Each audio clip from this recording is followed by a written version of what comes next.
Boom! In just one thunderous blast, the bridge that symbolized Russia's power and pride came crashing down. The Kerch Bridge, a massive multi-billion-dollar structure connecting Russia to Crimea, has been struck, damaged, and humiliated. And the world is watching. This isn't just about a bridge. It's about what it represents: control, identity, and a turning point in one of the most brutal conflicts of our time. When the smoke rose over the Kerch Strait, it wasn't just steel and concrete burning. It was Putin's message of dominance going up in flames. For years, the Kerch Bridge stood as a symbol of Russia's claim over Crimea, the territory annexed in 2014, that has remained at the heart of tension between Moscow and Kiev. Built at a staggering cost of around $4 billion and opened personally by Vladimir Putin, it was supposed to be untouchable.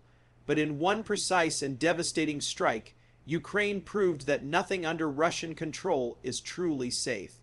The explosion, reportedly happening in the early hours of the morning, tore through part of the bridge's roadway and damaged the railway line running alongside it. Flames engulfed freight trains carrying fuel, and pieces of the bridge collapsed into the cold waters below. Videos shared online spread like wildfire, black smoke billowing, cars stranded mid-crossing, and a symbol of Russia's strength turned into a scene of chaos. Russia's response was immediate and filled with fury. The Kremlin wasted no time blaming Ukraine, calling it an act of terrorism. Russian officials vowed revenge. And soon after, that revenge came in the form of massive missile barrages across Ukrainian cities: Kiev, Lviv, Dnipro, Zaporizhzhia, targeting power grids, communication lines, and civilian areas. But while Moscow tried to project power, the damage was already done. The psychological impact of the bridge attack was far greater than any missile strike. It sent a clear message to both Russia and the world: Ukraine can hit back, even at the heart of Russia's pride. The Kerch Bridge isn't just a random piece of infrastructure. It's Russia's main supply line to Crimea and the southern front of the war. It's the route that delivers ammunition, fuel, and troops to the battlefields of Kherson and Zaporizhzhia. Disrupting it creates a logistical nightmare for Russian commanders. Now, supplies have to take longer, riskier routes through occupied territories, roads that are constantly under Ukrainian surveillance and attack. Every delay, every detour weakens Russia's position on the ground, and that's exactly what Ukraine wanted. This wasn't just an explosion. It was strategy, precision, and symbolism combined. For Kiev, hitting the Kerch Bridge wasn't about destroying infrastructure. It was about breaking morale. It was about showing that the so-called invincible Russian forces could be reached anywhere, anytime. The pride of the Russian state has always been built on the image of control and stability. The bridge represented that perfectly: a connection to Crimea, a symbol of victory from 2014. Putin himself drove the first truck across it. Russian media broadcasted it as a triumph of engineering, a permanent bond between Russia and its newly claimed land. And now to see that very bridge damaged, possibly by a Ukrainian strike, was more than just a military setback. It was a personal embarrassment for Putin himself. Inside Russia, the news sparked outrage. Nationalist commentators called for revenge. Some demanded nuclear retaliation. Others criticized military leadership for failing to protect such a critical target. Meanwhile, Russian social media was filled with disbelief and frustration. People asked how something this important could have been so vulnerable.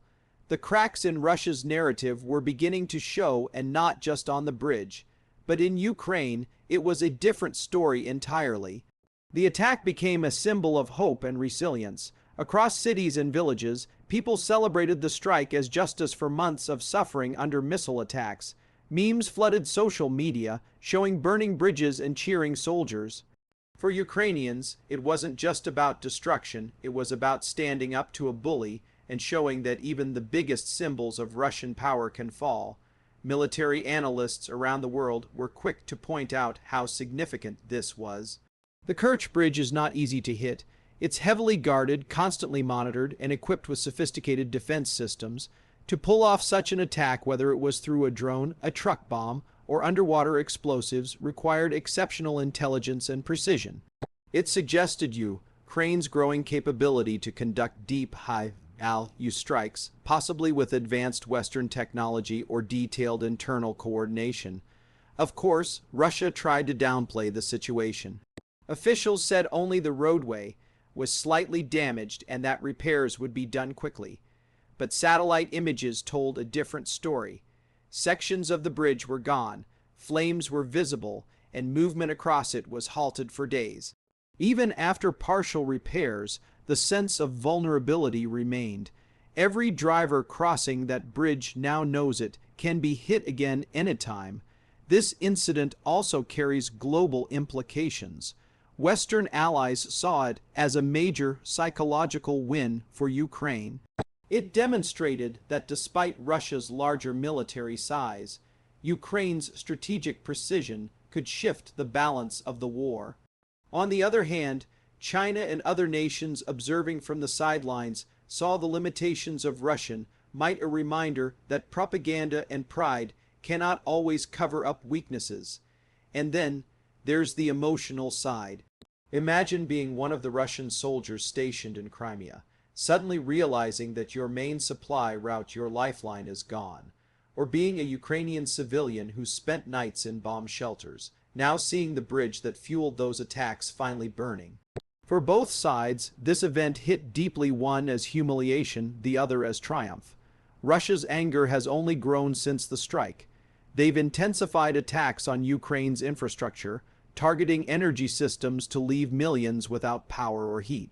But history shows that retaliation born from anger rarely wins wars. Instead, it hardens the enemy's resolve, and that's exactly what's happening. The more Moscow strikes, the more united Ukraine becomes. This moment, the destruction of the Kerch Bridge, might go down as one of the war's defining events, not because of the physical damage it caused, but because of the message it sent. It revealed that even the strongest empires have weak points. It reminded the world that wars aren't just fought with tanks and missiles, but with courage, strategy, and the will to resist. Ukraine's attack on the Kerch Bridge isn't the end of the story, it's a new chapter. One that could shape how this conflict evolves in the months ahead. Will Russia double down with more aggression? Or will this force a reassessment within the Kremlin about how far they can really go? Nobody knows for sure, but what's clear is that the balance of fear has shifted. As the smoke clears over the Kerch Strait, the symbolism remains. This wasn't just an explosion, it was a statement. Ukraine wanted the world to see that symbols of oppression can fall, that even a superpower's pride can crumble, and that resilience and strategy can outweigh brute force. The world is changing, and so is the battlefield. Every drone strike, every counterattack, every destroyed bridge tells a story of evolving warfare where intelligence, timing, and message matter just as much as firepower. The Kerch Bridge attack is proof of that evolution. What happens next could determine not just the fate of this war, but the shape of Europe's security for decades to come. The eyes of the world are now fixed on the Black Sea, watching how both sides respond and wondering who will make the next move. Thanks for watching. If you found this breakdown insightful, don't forget to hit the like button. It really helps the channel grow. Subscribe for more in-depth updates and analysis on the biggest stories shaping our world right now. And let me know in the comments, what do you think this strike means for the future of the Russia-Ukraine war? Could it be the beginning of the end for Russia's campaign, or just another escalation in a conflict with no clear end in sight? Your thoughts matter. Let's talk about it below.